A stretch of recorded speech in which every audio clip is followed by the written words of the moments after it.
باطل خاموش نہیں رہتا بلکہ وہ سر توڑ کوشش کرتا ہے کہ کسی طرح سے حق کو دبا دیا جائے، اور اس طرح سے وہ تقریباً حق کو دبا دیتا ہے اور باقی اس کو دیکھ کر ڈر جاتے ہیں اور خاموش ہو جاتے ہیں، اور اس طرح سے باطل ہمیشہ اپنا سر اٹھائے رکھتا ہے اور دنیا میں ظلم اور ناانصافی اور حق تلفیاں عام دیکھنے میں آتی ہیں۔ السلام علیکم۔ مولا متقیان مولا امام علی علیہ السلام نہج البلاغہ کی حکمت 405 میں فرماتے ہیں، مولا علی علیہ السلام نے عمار بن یاسر کو جب مغیرہ ابن شعبہ سے سوال و جواب کرتے سنا تو ان سے فرمایا، اے عمار، اسے چھوڑو، اس نے دین سے بس وہ لیا ہے جو اسے دنیا سے قریب کرے،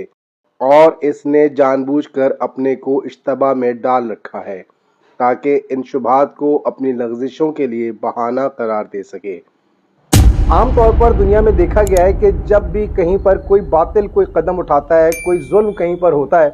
تو حق جو ہے عموماً خاموش دکھائی دیتا ہے، وہاں پر عدل و انصاف ضبط کیے ہوئے ہوتا ہے، کمزور نظر آتا ہے، وہاں پر وہ کوئی قدم نہیں اٹھاتا۔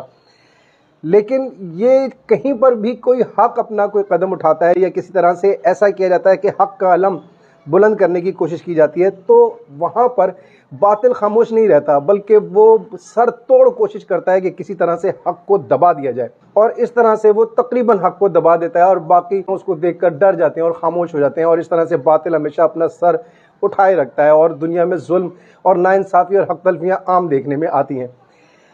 ایسا عام طور پر ہمیں اپنی گفتگو میں بھی نظر آتا ہے، جب بھی ہم کہیں پر کوئی حق بات کرنے لگتے ہیں یا کوئی بھی شخص کوئی حق کی تعلیم دے رہا ہوتا ہے، کوئی حق بات کرتا ہے،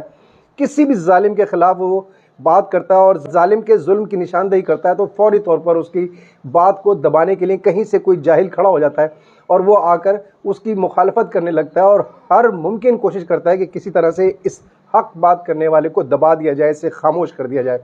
لیکن جب وہ یہ دیکھتا ہے، کیونکہ حق ہمیشہ سچ کی بنیاد پہ کھڑا ہوتا ہے، اور اسی طرح سے باطل جب اس کا مقابلہ کرنے لگتا ہے تو وہ پاش پاش ہونے لگتا ہے، اور جب وہ اپنی کمزوری دیکھتا ہے اور وہ اپنی ہار محسوس کرنے لگتا ہے تو مقابلے میں وہ پھر اپنی طاقت کو استعمال کرتا ہے، اپنے اختیارات کو استعمال کرتے ہوئے کسی بھی طریقے سے اپنی طاقت کے زور پر شور کر کے، اونچی آواز میں بات کر کے، یا کسی طرح سے وہ اپنے ہتھ کنڈے استعمال کر کے چاہتا ہے کہ اس کی حق بات کو دبا دیا جائے، یعنی ہر ممکن کوشش کرتا ہے۔ اسی بات کے بارے میں مولا متقیان مولا امام علی علیہ السلام نشاندہی فرماتے ہیں کہ جب بھی کہیں ایسا دیکھو کہ حق جو ہے وہ جاننے کے بجائے کوئی حق کی مخالفت کر رہا ہے اور کسی طرح سے حق کو تسلیم کرنے کے لیے تیار نہیں ہے، آپ علیہ السلام فرماتے ہیں کہ اس کو اس کے حال پر چھوڑ دو، اس نے صرف دین سے وہی حاصل کرنا ہے جو اس کی دنیا کو فائدہ پہنچائے،